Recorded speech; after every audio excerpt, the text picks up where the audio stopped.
구시대를 넘어 새시대로 윤석만의 안녕 대한민국.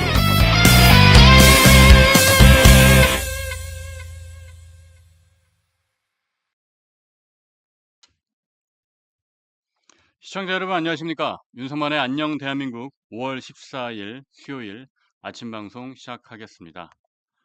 오늘은 날씨가 거의 뭐 초여름 날씨입니다. 저도 여기 스튜디오로 출근하는 길에 땀이 조금 났습니다. 그래서 날씨가 이게 이제 여름으로 들어가고 있구나 라는 생각이 듭니다.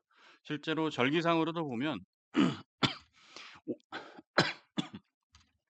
죄송합니다. 절기상으로도 보면 5월이 지나고 6월부터 우리가 여름으로 보지 않습니까? 그런데 이게 기후변화 탓인지 이제 봄과 가을이 짧아지고 여름과 겨울이 길어지는 상황이 됐습니다.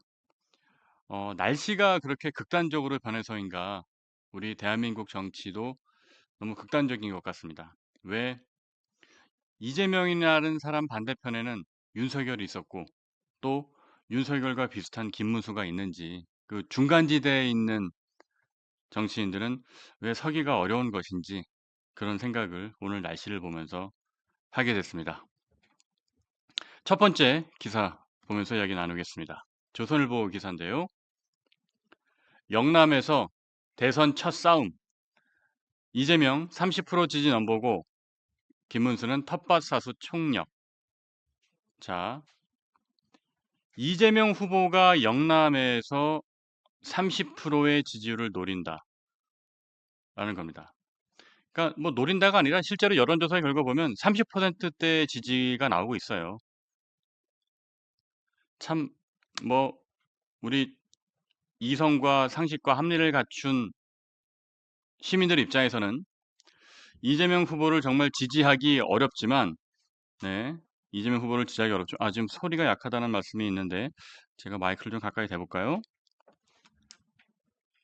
네, 이재명 후보를 지지하기가 어렵지만 지금 지지율이 50%가 넘게 나옵니다.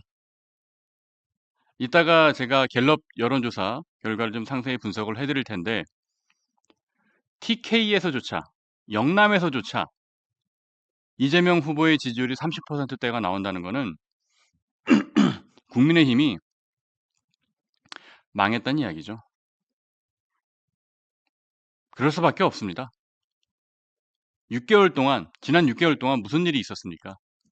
비상계엄이라는 정말 초유의 사태가 있었고 엊그제는 한덕수로 갈아엎으려는 시도도 있었고 그렇게 해서 당원들이 김문수 후보를 살려줬으면 김문수 후보가 좀 잘하면 좋을 텐데 가는 곳마다 지뢰밭입니다. 연평해전 묘역 참배 갔다가 최상병 모른다고 그러고 그럴 거면 연평해전 묘역 참배는 뭐하러 갑니까? 할 거면 제대로 해야지. 갔다가 오히려 실기만 했잖아요. 그리고 가락시장 유세 갔다가 배현진 의원한테 미스 가락시장이라니요. 이 얘기도 제가 뒤에서 잠깐 할 건데요. 깝깝합니다. 그래서 이재명 후보의 보수 침투, 영남 공략은 상당히 효과를 보고 있습니다.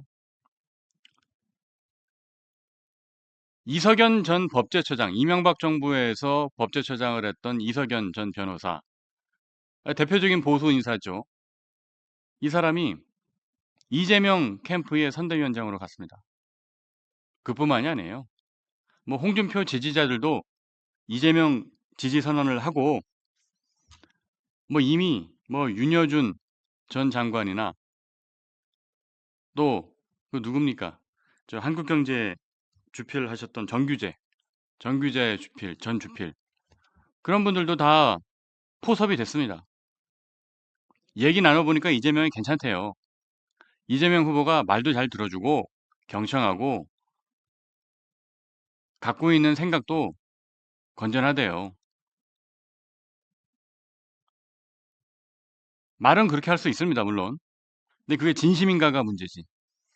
이재명 후보가 어디까지 진심인지 이재명 후보가 어디까지 진심인지, 자꾸 마이크 얘기를 해주시는데, 자, PD님 한번 살펴주십시오. 혹시 마이크가 뭐 문제가 있나? 제가 좀 가까이서 말씀을 드리고 있는데, 네, 한 번만 살펴보겠습니다. 이재명 후보가 말하는 게 얼마나 진심인지 우리는 알잖아요. 입만 열면 거짓말 비스무리하게 했던 분인데, 근데 지금 하고 계신 말씀은 진심이기를 바랍니다. 그래서 대한민국이 지금보다 좋아질 수 있다면 뭐 그렇다고 해서 이재명 후보를 지지하는 건 아닙니다. 아닌데, 근데 참 어렵습니다. 어려워요. 김문수 후보를 그리고 대놓고 지지하기도 힘들어요. 왜? 윤석열에 대한 재신임 투표가 되고 있으니까. 저는 정말 김문수 후보가 이해가 안 돼요. 국민 대다수가 윤석열을 끊고 가라고 하는데 왜 윤석열을 못 끊고 갑니까? 왜 그게 도리가 아닙니까? 이해가 안 됩니다. 다음 기사 한번 볼게요. 자연스럽게. 동아일보 사설입니다. 동아일보가 대표적인 보수신문 중에 하나죠. 그죠? 근데 동아일보에서조차 뭐라고 얘기를 합니까? 김문수가 윤석열의 출당은 도리가 아니다. 그렇게 말을 했거든요, 어제. 동아일보 사설은 이렇게 얘기를 합니다. 이렇게 해서 탄핵의 강을 건너겠냐? 이 말은 이런 식으로 하면 탄핵을 못 벗어난다. 국민의힘은 이대로 국민들의 마음에서부터 탄핵된다. 그 뜻이에요. 동아일보 사설입니다. 제 이야기가 아니고 김문수 후보가 어제 뭐라고 했냐? 탈당을 하냐 안 하냐는 본인 뜻이다. 자기가 뽑은 대통령을 탈당시켜서 면책될 수가 없고 도리도 아니다. 자, 그럼 한 번 뽑으면 잘하든 못하든 대역 죄를 지든 말든 계속 안고 가야 됩니까? 민주주의에 대해서 이거는 잘 모르는 거예요. 저는 김문수 후보가 과거에 노동운동도 하고 또 보수로 전향을 하고 그래서 자유민주주의에 대한 이념은 투철한 분인 줄 알았는데 자유민주주의가 뭔지 모르는 것 같아요. 제가 설명을 드릴게요. 잘 한번 들어보십시오. 오늘날 자유민주주의가 나오게 된 배경은 존 로크의 국민주권론에서 시작을 합니다. 사회계약론자인 존 로크는 국민이 주권을 가지고 있는데, 그러니까 자연 상태에서 인간이 모든 주권을 갖고 있는데 사회계약을 통해서 국가라는 형이상학적인 존재를 만들고 거기에다가 인간이 갖고 있는 기본권의 일부를 양도하는 겁니다. 대리시키는 겁니다. 여기서의 국가는 필요악입니다. 없는 게 좋지만 인간 사회가 잘 돌아가게 하기 위해서는 필요하니까 냅두는 겁니다. 그게 국민주권론이에요. 그런데 국가가 잘 못하면 국민이 주권을 회수할 수 있어요. 왜? 주권은 원래 국민 거였으니까. 원래 국민이 주권을 가지고 있으니까 국가가 잘 못하면 회수할 수 있는 겁니다. 이 지점은 맹자가 얘기했던 역성혁명론과도 같은 겁니다. 맹자가 얘기했던 역성혁명론이 뭡니까? 물은 배를 띄울 수도 있고 배를 가라앉게 할 수도 있다. 역성혁명론에 근거해서 정도전과 같은 신진 사대부가 고려를 멸망시키고 이성계를 도와 조선을 건국한 거잖아요. 그리고 신진 사대부의 핵심 철학은 애민정신입니다. 백성을 사랑하는 마음, 그 애민정신, 그거를 가장 잘 구현했던 임금이 세종대왕이었고요. 똑같습니다. 국민주권론과 역성혁명론과 애민사상은 차이가 좀 있긴 하지만 본질은 똑같아요. 국민이 우선이다. 국민이 먼저라는 이야기예요. 한동훈 전 대표의 비전과도 똑같죠. 국민이 먼저입니다. 그럼 존 로크가 얘기했던 국민주권론은 국가가 잘못하면 그 국가의 권력을 빼앗아야 됩니다. 그런데 국가가 잘못할 때마다 매번 국가 권력을 빼앗으면 나라가 혼란스럽겠죠. 우리 사회가 더 힘들겠죠. 그렇게 해서 나온 게 장자크 루소의 정부교체론입니다. 장자쿠 루소는 로크의 사상을 이어받아서 뭐라 그랬냐면 국가가 잘못할 때마다 그거를 역성혁명이든 뭐든 해가지고 주권을 다 뺏어버리면 인간 사회가 혼란해서 안 된다. 그러니까 국가의 권력을 뺏지 말고 국가를 대신해서 운영하는 주체. 이게 정부가 될 수도 있고 대통령이 될 수도 있고 뭐 의회가 될 수도 있죠. 의원 내각제냐 대통령제에 따라 다르긴 다르니까. 그러니까 루소가 얘기했던 정부 교체론은 국가가 잘못하면 국가를 바꾸는 게 아니라 정부를 바꾸면 된다는 얘기예요. 다시 말하지만 국민의 손으로 뽑은 대표자가 잘못하면 끌어내리는 겁니다. 내가 한번 뽑았다 그래서 영원히 지지해 주는 게 아니에요. 그거는 왕조 시대에도 불가능했던 일입니다. 조선 왕조 시대에도 말이죠. 왕이 폭군이고 왕이 잘못하잖아요. 그러면 대신들이 들고 일어섭니다. 그래서 왕을 바꿨어요. 연산군 같은 경우가 대표적이잖아요. 조선 시대에도 없었던 일을 왜 김문수 후보는 윤석열을 이렇게 끌어안고 합니까? 이건 전근대적인 것도 아니고 이걸 뭐라 그래야 될까요? 원시적인 건가요? 이거 뭡니까 이게? 아니 윤석열 전 대통령이 잘못했으면 잘못을 인정하고 그만 지워버려야죠 이제. 국민 대다수가 그걸 원하잖아요. 근데 왜 안 하는 겁니까? 왜? 안 하는 것도 모자라서 윤석열의 사람들, 친윤 기득권들 다 주변에 모아두고 있잖아요. 저는 김문수 후보의 머릿속이 궁금합니다. 오늘 국민일보 편집인이 그런 칼럼을 썼더라고요. 김문수 후보가 노리는 게 혹시 당권이냐? 윤석열도 못 끌어내고 탄핵과 계엄에 대해 사과도 못하고 혹시 김문수 너도 당권 노리니? 이게 오늘 국민일보 편집인이 쓴 칼럼의 주제입니다.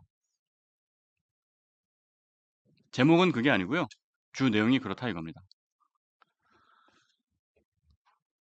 그래서 동아일보 사설도 참 이 사설을 쓴 논설위원의 심경이 제가 이해가 됩니다. 아마 이 동아일보 사설을 쓴 논설위원 뭐 제가 아는 뭐 선배들이겠죠. 쓰면서 깝깝한 마음으로 쓴 것 같아요. 이 사설을 쓰는 행간마다 그 답답함이 느껴집니다. 이런 식으로 해서는 아무것도 못합니다. 제가 사설 내용을 읽어볼게요. 이건 제 말이 아니라 제 객관성을 담보하기 위해서 동아일보 사설에서 쓴 이야기를 제가 그대로 읽어보겠습니다. 김문수 후보와 국민의힘이 윤석열에 갇혀서는 중도 확장은커녕 폭넓은 보수층 지지도 확보할 수 없다. 그러니까 윤석열에 갇혀 있으면 중도는커녕 보수 지지도 못 받는다는 얘기예요. 음모론과 망상에 사로잡힌 세력과는 분명히 다르다는 사실을 보여줘야 한다. 그렇지 않으면 대선 승리는커녕 보수 정당의 재건도 어려울 것이다. 동아일보 사설의 이야기입니다. 음모론과 망상에 사로잡힌 세력이 누굽니까? 이 사설에서 지칭하는 것은 윤석열이죠. 윤석열과 친윤 세력, 극단적인 유튜버들. 김문수 후보가 유세하는 현장을 보니까 태극기를 든 분들이 많더라고요. 대통령 선거하는데 태극기를 들고 나오는 거는 뭐 애국의 마인드에서 본다면 이해는 할 수 있어요. 근데 이렇게 많은 태극기가 보이는 거는 이게 과연 우리가 알고 있는 합리적인 보수 세력인가? 라는 의심을 들게 합니다. 정말 울분이 여기까지 차오릅니다. 여기까지 차올라서 대한민국의 미래가 이대로 망가지는 건가?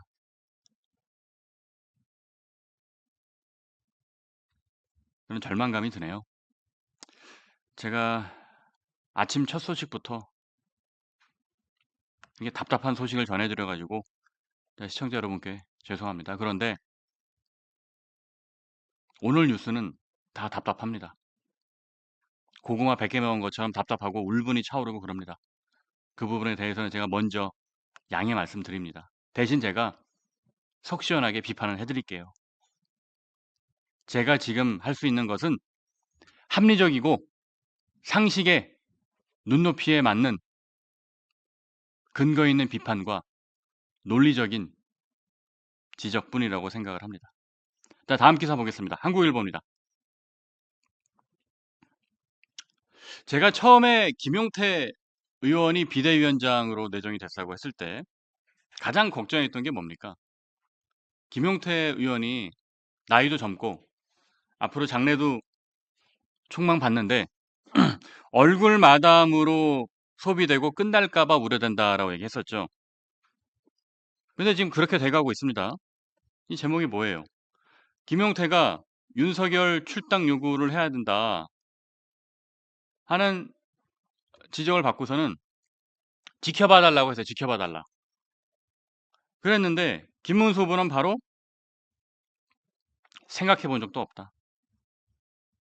이겁니다. 자, 김용태 의원이 어제 이런 얘기를 했어요. 국민의힘은 미래로 나가야 한다. 그리고 그 지점에서 여러 가지 논의를 할 수 있는데 그래서 이제 윤석열 출당 문제를 지적을 하자 김용태 의원이 이렇게 말했습니다. 좀 더 지켜봐 주시면 그 부분에 대해 제가 말씀드릴 수 있도록 또 후보님이 말씀드릴 수 있도록 하겠다.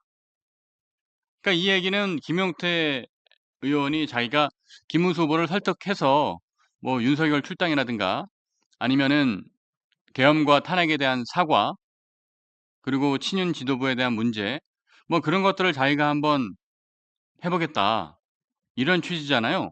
그런데 김문수 후보는 곧바로 기자들한테 뭐라고 얘기했냐면 현재 상황에서 출당은 생각해 본 적이 없다. 맞아요. 김문수 후보는 생각을 안 바꿀 겁니다.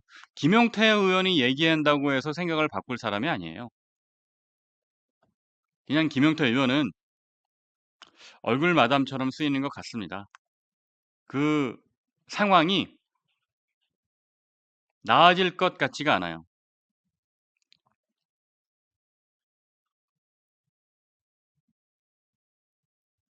그렇기 때문에 김문수 후보로는 확장이 불가능할 수도 있겠습니다. 제가 단정지어서 말하면 그건 우리에게 너무 비극이니까 조금이라도 기대감을 남기고 가겠습니다. 다음 기사 보겠습니다. 근데 제가 기대감을 남긴다고 해놓고 이 기사 보니까 또 기대감이 확 사라지네요. 죄송합니다. 자꾸 제가 이 국민의힘이 이렇게 바보 같은 짓만 벌이는 것에 대해서 제가 대신 사과드립니다. 지금 이렇게 되면 말이죠. 그러니까 김문수 후보 지지자들은 이렇게 말할 거예요. 야, 이재명이는 심한 말을 더 많이 해. 이재명이 말하는 거에 비하면 김문수 이 정도는 약과지. 그렇게 말할 수 있어요. 그죠? 근데 여러분, 막말이라는 것은 경중의 차이가 있기 전에 일단 막말은 막말이에요. 왜 그러냐? 김문수 후보가 자꾸 이렇게 막말 논란에 휩쓰이잖아요? 그러면 이재명 후보를 공격할 수가 없다니까요? 이재명 후보를 비판하는 명분이 사라지는 거예요. 우리 속담에도 보면 똥 묻은 개가 겨 묻은 개 보고 뭐라고 한다 그러잖아요. 그럼 또이또이가 되는 겁니다. 막말에서부터 자유로운 사람이 전과가 없는 사람이 사법 리스크가 없는 사람이 깨끗한 사람이 비상계엄에 대해서도 투명한 사람이 개혁적인 사람이 그런 사람이 비판을 해야 이재명 후보에 대한 비판이 먹히는 거지. 김문수 후보가 이렇게 막말을 하고 다니면 이재명의 막말에 대해서 뭐라고 비판할 겁니까? 안 됩니다. 배현진 의원은 자기 당의 대표이기 때문에 자기 당의 대선 후보이기 때문에 어쩔 수 없이 따라 나선 거예요. 이거는 우리 지지자 여러분들 좀 이해를 해주셔야 됩니다. 왜냐하면 친한계 의원들이 그러니까 비례대표는 다릅니다. 비례대표는 자기 지역구가 없으니까 그냥 조용히 뒤로 빠져 있을 수 있어요. 근데 지역구 의원들이 선거에 아예 손을 놓고 있을 수는 없어요. 그래서 예를 들면 제가 좋아하는 조경태 의원 같은 경우도 김문수 후보에 대해서 계속 날카롭게 비판을 하고 있죠. 하지만 조경태 의원도 지역구에서 선거 유세는 돕고 있습니다. 이걸 아예 안 할 수는 없어요. 그러니까 친한계 의원들은. 왜 그러냐면 친한계 의원들이 그것까지 안 하면 정말 한동훈 전 대표에게 해가 됩니다. 한동훈 전 대표는 당연히 지금 상황에서 선거를 도울 수가 없죠. 직접적으로 도울 수가 없죠. 왜? 김문수 후보가 저렇게 윤석열을 감싸돌고 탄핵과 계엄에 대해서 진지하게 입장을 밝히지도 않고 권성동을 선대위원장으로 시켜놓고 이런 상황에서 무슨 명분으로 한동훈 전 대표가 직접 돕겠습니까? 불가능합니다. 하지만 이재명 후보와 제일 앞에서 가장 먼저 앞서 싸워주고 있는 사람이 한동훈 대표 아닙니까? 어제도 이재명의 쎄쎄 발언, 감사합니다 발언, 그거 강하게 비판했잖아요. 김문수 후보는 도대체 왜 그런 거는 지적을 안 하는지 모르겠어요. 미스 가락시장 이런 얘기를 하고 앉았고 최상병도 모르고. 응? 이재명 대표를 비판할 거면 정책적으로 그 사람의 철학이나 비전이나 뭐가 문제 있는지 비판해야지. 그 찢어버리겠다는 발언은 그 표현을 왜 쓰셔가지고 또 논란을 만듭니까? 똑같은 사람 되는 거잖아요. 그렇게 되면. 그래서 김문수 후보의 이 발언 그냥 은근슬쩍 넘어가려고 하지 마시고 이거는 사과해야 됩니다. 이거는 진지하게 사과해야 돼요. 네, 실언이었다고. 안 그러면 이재명 후보의 막말을 비판하는 명분이 약해지는 겁니다. 이거는 제가 아이고 참 생각해서 드리는 조언입니다. 다음 기사 보겠습니다. 자, 이런 상황이니 지지율이 어떻게 나옵니까? 이거 한국 갤럽 조사예요. 뭐 여러 여론조사 기관이 있지만 그래도 가장 신뢰할 수 있는 갤럽에서 김문수 후보로 이제 최종 후보로 결정이 되고 난 다음에 첫 여론조사 결과입니다.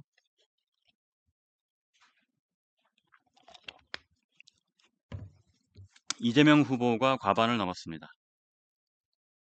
김문수 후보가 31%입니다. 이재명 후보가 탄핵 국면에서 말이죠. 탄핵 전국에서도 35%를 왔다 갔다 했어요. 그런데 어떻게 이렇게 많이 올랐냐? 국민의힘이 하는 짓을 보십시오. 국민의힘을 찍어주고 싶은 마음이 들겠습니까? 그러니까 중간층에 있던 사람들이 이재명 후보한테 가는 겁니다. 그러면 김문수의 30%는 뭘 의미하느냐? 자, 윤석열을 끌어안고 가고 계엄과 탄핵에 대해서 입장 변화가 없고 권성동을 비롯한 친윤 지도부들이 저렇게 계속 포진해 있으면 이 30%가 최대치입니다.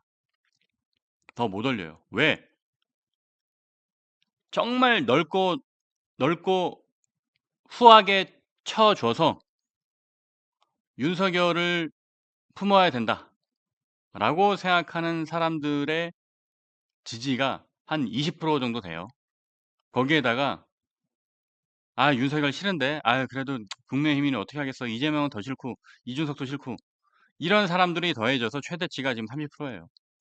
김문수 후보가 정말 대대적인 입장 변화가 없으면 말이죠, 이 30%가 캡일 거예요.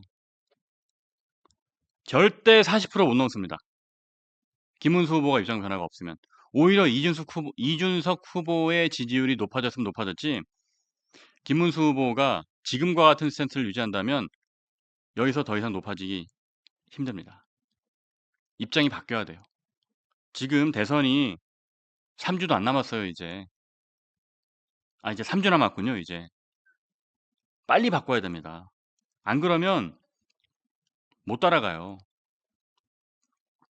아마 김문수 후보 쪽에서는 그 행복 회로를 굴리는 사람들도 있을 거예요. 야, 이거 지금 뭐 김문수하고 이준석 합치니까 한 40% 되는데 그러면 우리가 대충 좀 잘하면은 뭐 비등비등해지지 않겠어? 이런 생각을 가지고 행복 회로를 돌리고 계신 분들이 있는데 이준석 후보가 바보입니까? 이준석 후보가 지지율이 잘 나올수록 이 후보는 단일화 안 해요. 이준석 후보가 그게 제가 자세히 좀 알아봐야 하는데 선거비 보전받는 게 아마 10%부터일 거예요. 10%, 15% 이렇게 단계가 달라질 텐데 이준석 후보가 지금 8%잖아요. 일단 10%만 넘으면 완주합니다. 완주해요. 이준석 후보도 김문수 후보와 단일화를 할 명분이 없어요. 왜? 윤석열을 저렇게 감싸고 도는데 이준석 후보도 국민의힘 정치인들과 보면 정치인들에 비하면 개혁적인 사람입니다. 이름도 개혁신당이잖아요. 이준석 후보의 잘못도 물론 여러 가지 많습니다. 그런데 적어도 윤석열, 권성동, 권영세, 친윤 세력보다는 낫습니다. 윤석열보다는 나은 사람이에요. 이준석 후보가. 그런데 어떻게 김문수하고 단일화를 하겠습니까? 이준석 후보는 10%만 넘었으면 끝까지 완주할 겁니다. 그리고 몸집을 엄청 키워서 돌아올 겁니다. 몸집을 엄청 키워서 돌아오면 이준석 후보가 계속 개혁신당에만 머물라고 할까요? 이미 당내 주류 의원들이 이준석 후보를 영입해서 다음 당권을 만들자 뭐 그런 논의도 있었다고 합니다. 그렇게 되면 말이죠. 국민의힘은 도로 망가지는 겁니다. 여튼 김문수 후보가 이렇게 잘못할수록 김문수 후보가 입장을 바꾸지 않고 계속 윤석열을 끌어안고 갈수록 누구를 키워주느냐? 이준석 후보를 키워주게 돼 있습니다. 윤석열은 이재명을 대통령으로 만들고 김문수는 이준석을 무게감 있는 정치인으로 키워주고 있습니다. 이 당연한 논리를 국민의힘에 있는 친윤 지도부와 다선 의원분들이 왜 모르는지 아니면 알면서도 일부러 그러는 건지 답답하기 그저 없습니다. 국민의힘의 안에 있는 주류 의원들 몇몇이 이준석을 다음 당권으로 영입하자 이런 식으로 얘기가 오간 적이 있다고 하는데 이 사람들의 생각은 이준석 정도면 자기 마음대로 할 수 있겠다라고 생각을 하는 건가요? 뭐 과거에 이준석은 그럴 수 있습니다. 의원도 아니었고 그냥 젊은 당대표였던 시절에는. 그런데 이번 대선이 끝나잖아요. 그리고 김문수 후보가 계속 이런 식으로 가잖아요. 김문수가 자꾸 이준석을 키워주잖아요. 그럼 이준석 후보가 10%를 넘기고 완주하잖아요. 그러면 이준석 후보는 공룡이 돼서 돌아올 겁니다. 그렇게 되길 바라지 않지만은 결과가 눈에 뻔히 보입니다. 그렇게 해서라도 아마 친윤, 주류 세력들은 한동훈 전 대표를 견제하고 싶은 거겠죠. 김용태를 비대위원장으로 놓은 포석도 이준석에 대한 견제 포함 이준석을 끌어들일 수 있는 인계철선 뭐 여러 가지 이유가 있다고 생각이 듭니다.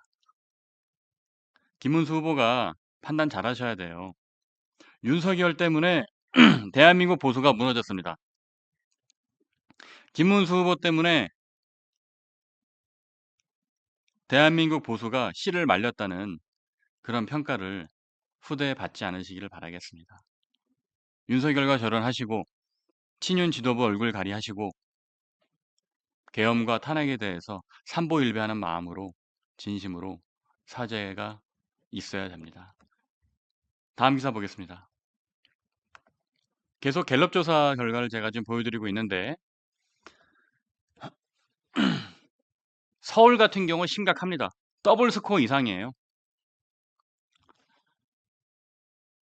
시청자 여러분, 서울에서 더블 스코어 나잖아요. 이거는 죽었다 깨어나도 못 이깁니다. 이건 그냥 지는 거예요. 자, 서울에서 이재명 대 김문수 54대 26 더블 스코어 차이고요. 대전, 세종, 충청 53대 34예요. 인천, 경기 53대 31이에요. 수도권. 수도권에서 더블 스코어 나면 이거는 대통령을 그냥 뺏기는 거가 문제가 아니고 이러면 진짜 영남 자민련 되는 거예요. 제가 충청도 사람이잖아요. 그죠? 충청도 사람은 제가 이제 충남도 아니고 충북입니다. 저는 고향이 충북 청주인데 충북 청주가 이제 역대 투표를 보면 말이죠. 전국 평균하고 거의 비슷해요. 전국 평균이랑 거의 비슷하게 나옵니다. 그런데 그런 충청에서 20% 차이로 진다? 정확하게 19%죠. 게임 끝난 겁니다. 영남을 제외한 여기 강원 지역은 제가 좀 안 나와서 모르겠는데 영남 말고 다른 지역에서 이렇게 과반수에다가 더블 스코어 차이가 나잖아요. 그러면 이번 선거 끝나고 국민의힘은 진짜 영남 자민련 되는 겁니다. 근데 영남 자민련이라고 얘기하면 자민련 출신 의원들이 되게 기분 나쁠 것 같아요. 저도 기분 나빠요. 왜냐하면 그 당시 자민련은 숫자는 적었지만 제3당으로서 존재감이 매우 컸습니다. 의원들 개개인의 파이팅, 의원들 개개인의 능력도 아주 뛰어났어요. 근데 지금 영남 의원들, 제가 좋아하는 영남 의원들 몇 분 계십니다. 정말 손에 꼽을 수 있는, 글쎄요, 한 10명 될까요? 한 10명 정도 되는 영남 의원들 빼고는 할 말 하나하게 했습니다, 제가. 진짜 영남에서 손쉽게 국회의원이 되고 공천만 받으면 국회의원 되고 경쟁자가 없으니까 고인물이 썩은 물이 되고 기본적으로 어떤 뒤에서 암투, 계략 이런 거 세우는 것에는 능하지만 제대로 된 컨텐츠 없고 뚜렷한 정치 철학과 비전 없고 그런 분들이 많습니다. 제가 진짜 해보고 싶은 게 뭐가 있냐 하면 말이죠. 그러니까 이준석 대표가 당대표 할 때 무슨 공천 시험 봐서 공천 주자 뭐 이런 얘기 했잖아요. 그러니까 필기 시험 봐서 공천을 주고 뭐 그러는 거는 그거는 잘못됐어요. 그거는 맞지 않아요. 맞지 않는데 제가 하고 싶은 거는 뭐가 있냐면 공천 줄 때 뭐 모든 공천 대상자를 다 그렇게 할 시간이 있을지 없을지 모르겠습니다만은 적어도 어 우리가 재신임 평가 이런 거 하잖아요. 예를 들어서 회사에서도 어떤 내가 계약 기간 동안 일을 했어요. 그러면 그 이후 계약 연장을 하려면 이 사람이 잘했는지 못했는지 따져보고 하잖아요. 뭐 예를 들어서 뭐 교원들 같은 경우는 뭐 몇 년 단위로 뭐 다시 시험을 봐서 뭐 갱신을 하고 이런 것도 있고 그런 것처럼 국회의원들도 초선에서 재선하고 재선에서 삼선하려면 평가를 해야 돼요. 평가. 평가. 그러니까 그게 그냥 공천받는 거가 땡이 아니라 면밀한 평가를 받아야 됩니다. 예를 들면 이런 거죠. 저 같은 사람이 붙어가지고 저하고 1시간만 딱 토론해 봅시다. 모든 주제를 가지고. 모든 주제는 다 좋아요. 모든 주제를 가지고 저하고 1시간씩만 딱 토론해 봅시다. 그리고 그거를 시민들이 투명하게 지켜보게 하는 거예요. 그 지켜본 결과, 아, 저 사람이 철학이 있구나. 저 사람이 어떤 정책에 대한 비전이 있구나. 저 사람이 상식적이고 합리적인 판단을 하는구나. 압박 면접 하듯이. 왜? 아니, 국민들은 다 그런 식으로 우리가 조직 생활하고 회사 다니는데 국회의원들은 그렇게 하면 왜 안 됩니까? 저는 이거를 정말 제안해 보고 싶어요. 국회의원들 있잖아요. 잠깐만요. 메인님. 이거, 이 말씀은 틀린 말씀이에요. 윤석만 이준석 지지자구나. 이 말은, 이거는 가짜뉴스입니다. 이렇게 말씀하시면 안 됩니다. 저는 이준석 후보가 정치인으로서 흠결이 많은 사람이라고 생각을 해요. 제가 아까 말씀드린 논지는 김문수가 이준석을 키우고 있다는 취지지 이준석이 커야 된다는 얘기가 절대 아닙니다. 그래서 방금 메인님 하신 말씀은 이건 오해십니다. 자, 이런 오해하지 마시길 바랍니다. 자, 내가 하던 말씀 마저 드리면 국회의원들이 재선하고 삼선하고 할 때 이 사람들이 과연 얼마나 능력이 있는가, 역량이 있는가 이것에 대해서 평가를 해야 됩니다. 우리가 대선 후보들도 경선하고 할 때 토론을 통해서 평가를 하잖아요. 그러면 그 지역구에 있는 지역 의원들도 지역 방송이나 지역 신문 통해서 얼마든지 할 수 있어요. 그죠? 아니면 그냥 당 차원에서도 할 수 있고 당 차원에서 유튜브 라이브 연결해서 얼마든지 할 수 있잖아요. 그러면 저 같은 사람이 가서 압박 면접을 해볼 수 있는 겁니다. 모든 주제에 대해서 어떤 이슈건 본인이 원하는 주제를 가지고 오라고 하세요. 토론을 한번 해보자는 거죠. 물론 제가 전국을 다 다닐 수 없어요. 그러니까 제가 다 다닐 수 없으니까 뭐 예를 들면 뭐 박상수 변호사라든가 아니면 성용훈 변호사라든가 이런 분들하고 토론 한번 해봅시다. 딱 1시간만. 그런 다음에 그분들이 갖고 있는 정치적 비전과 철학, 정책적 역량, 얼마나 논리적으로 사고하는지 그런 거 해보자고요. 아마 안 할 겁니다. 그분들 아마 안 할 거예요. 왜? 저는 이유를 알고 있습니다. 자신 없으니까.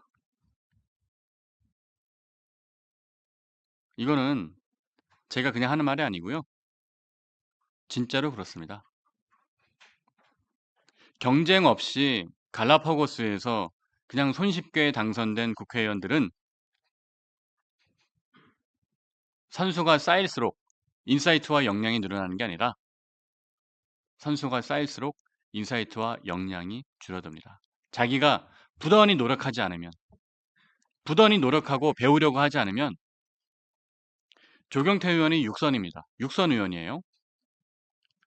조경태 의원처럼 다선이지만 당내 최다선이지만 항상 열심히 노력하고 쇄신하려고 해요. 예를 들어서 뭐 저하고도 나이 차이가 한참 많이 나는 인생 선배죠. 조경태 의원이. 근데 조경태 의원 같은 경우도 지난번에 저랑 단둘이 저녁을 먹은 적이 있는데 밥을 먹으면서도 저에게 많은 여러 가지 조언들을 구합니다. 이런 얘기를 해주십시오. 이런 건 어떻습니까? 그럼 그렇게 얘기를 했을 때 제가 말하는 의견에 대해서 상당히 경청을 합니다. 그런 자세가 돼 있지 않으면 정치인은 선수가 높아진다고 해서 역량이 올라가고 인사이트가 늘어나는 거 아니에요. 배우려 하지 않으면 퇴보합니다. 다음 기사 보겠습니다. 자, 이재명 얘기를 안 할 수가 없네요. 자, 이재명 후보가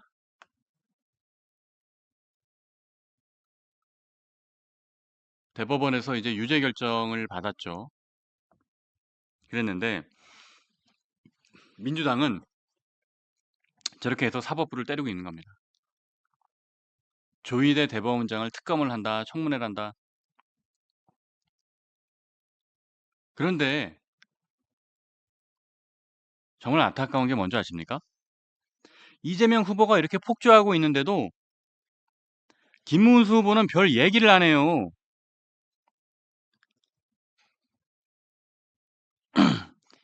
최상병 모르면 모른다 쳐요.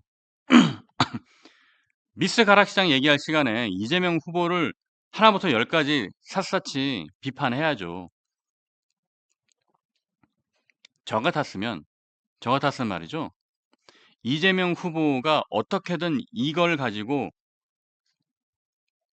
이슈가 될 수 있도록 전쟁에선 전선을 어디에 치느냐가 중요합니다. 전선을 나에게 유리한 싸움으로 이끌어갈 수 있도록 쳐야지 나한테 불리하게 계속 지금 김문수 후보는 전선을 어디에 치고 있어요? 윤석열에 치고 있어요. 윤석열에. 이 김문수 캠프에서 이거 선거 전략 짜고 메시지 내는 사람들은 바보입니까? 전 정말 이해가 안 되네요.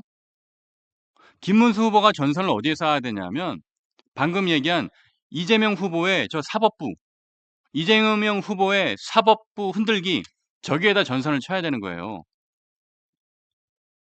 제가 김문수 후보의 메시지와 전략을 짜는 사람이라면 윤석열 얘기 안 합니다. 내가 윤석열을 끊어가겠다라는 소신이 없으면 아예 입 밖에도 꺼내지 않습니다. 그리고 지지자들한테 태극기 못 들고 오게 합니다. 대신 조희대를 위해 싸워줍니다.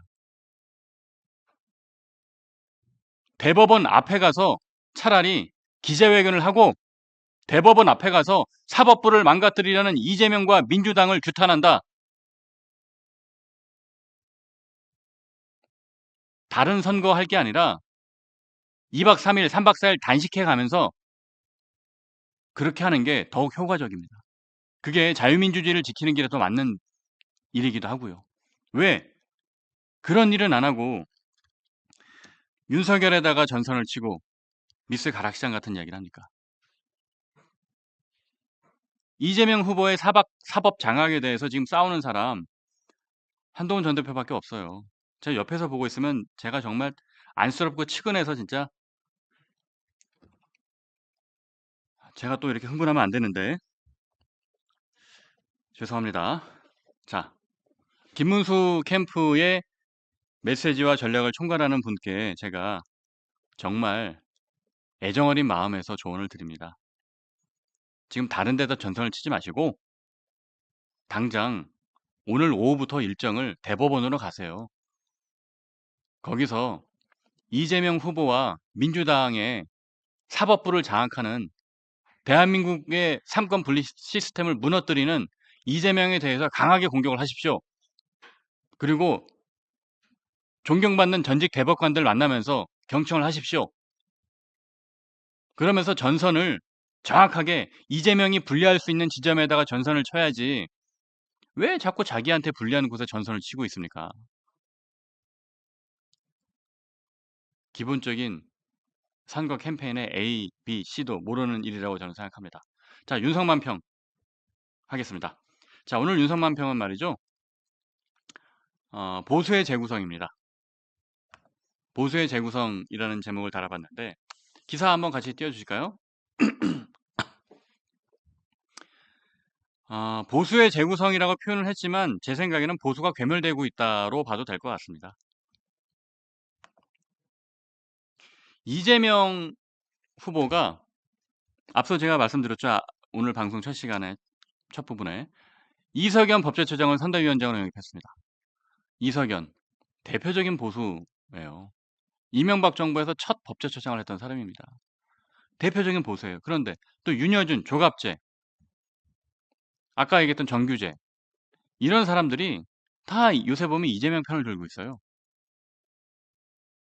그리고 홍준표 후보의 책사인 이병태 교수 또 홍사모 홍준표 캠프에서 SNS를 맡았던 스탭들 이런 분들이 다 이재명한테 갔어요. 보수의 핵심이라고 불렸던 분들이 다 이재명한테 가고 있습니다. 우리가 이재명을 욕하지만 이런 건 이재명한테 배워야 됩니다. 사람들을 끌어들이고 있잖아요. 이재명이 하나부터 열까지 다 잘못했습니다. 말하고 나니까 웃기네요. 이재명이 하나부터 열까지 다 잘못했는데 요만큼 잘한 것도 있어요. 지금 이런 건 잘하는 거예요. 자기 편으로 사람들을 끌어오잖아요. 근데 자기 편으로 사람들을 끌어오는 게 제 생각에는 이재명 혼자 개인의 능력은 아닌 것 같고요. 보수가 김문수, 윤석열, 친윤 지도부 이런 사람들이 잘못하고 있으니까 등 돌리고 이재명한테 가는 겁니다. 이석연, 윤여준, 조갑재, 정규재, 이병태, 홍사모, 홍준표 지지자들 이런 사람들이 김문수 후보한테 등 돌리고 이재명 후보한테 가고 있습니다. 그 이유를 뼈저리게 느껴야 됩니다. 그걸 뼈저리게 느껴야 돼요. 그렇지 않고 이번 대선을 그냥 치른다? 앞서 제가 얘기했죠. 국민일보 편집인이 쓴 칼럼. 그러면 김문수는 이미 대선은 졌다 생각하고 당권을 노리는 거냐. 김문수의 속마음도 그러면 당권에 가 있는 것일 겁니다. 이대로 간다면. 자, 오늘도 시청자 여러분들께서 좋은 의견 말씀해 주셨습니다. 참 화나는 일도 많고 우라통도 터지는데 우리 조금만 더 힘냅시다. 우리 같이 연대해서 이겨냅시다. 라이스님, 어젯밤 팔란티어 수익, 그 팔란티어 그 인공지능 미국 주식 계속 수익을 보신 모양이군요. 자, 팔란티어 지난번에 그 한동훈 대표가 공약 발표할 때 이제 한국에도 팔란티어 같은 기업들을 여러 개 만들겠다 해서 뭐 저 민주당에서 막 비판다고 그랬었죠. 그러나 팔란티어를 안다는 것 자체가 저는 정치인으로서 비전이 있다는 겁니다. 제가 예측해 볼게요. 99%는 김문수 후보 팔란티어가 뭔지 모릅니다. 자, 이성희님, 네, 응원의 말씀 해주셨습니다. 네, 깃발을 흔들고 계시면서 응원의 말씀 해주셨고요. 아름다운 나라님, 우리 다른 이야기 하면 안 될까요? 국민의힘 안 찍어본 적 없는데 요번은 투표장 가서 기권표 만들려고요. 나쁜 친윤들. 자, 제가 다른 이야기를 하고 싶은데 다른 이야기를 할 게 없습니다. 다른 이야기를 하고 싶은데 그럼 제가 지금 상황에서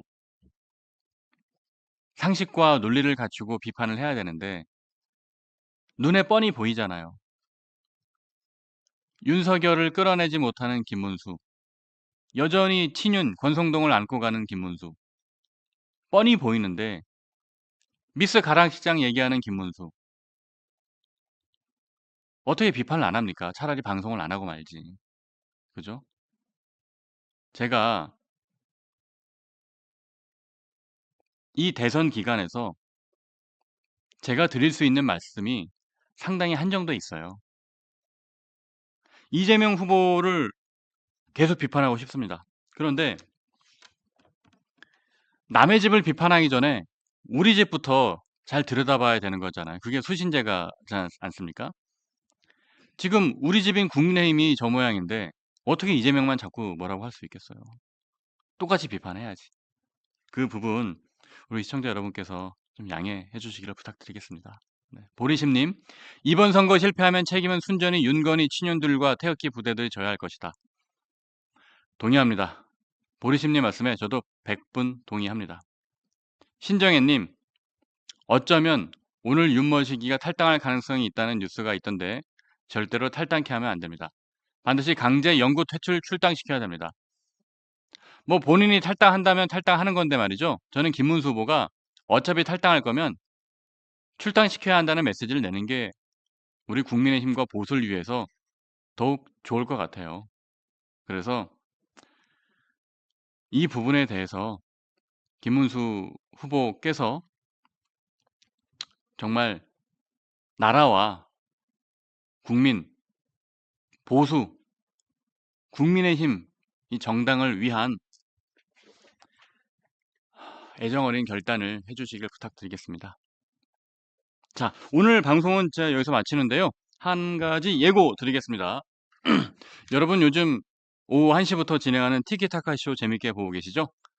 오늘은 제가 티키타카쇼에 출연할 예정입니다. 이따 오후에도 점심 맛있게 드시고 오후에도 저 윤석만이 다시 그때는 패널로, 앵커가 아니라 패널로 찾아뵙도록 하겠습니다. 기대해 주십시오. 오늘 방송 여기서 마치겠습니다. 고맙습니다.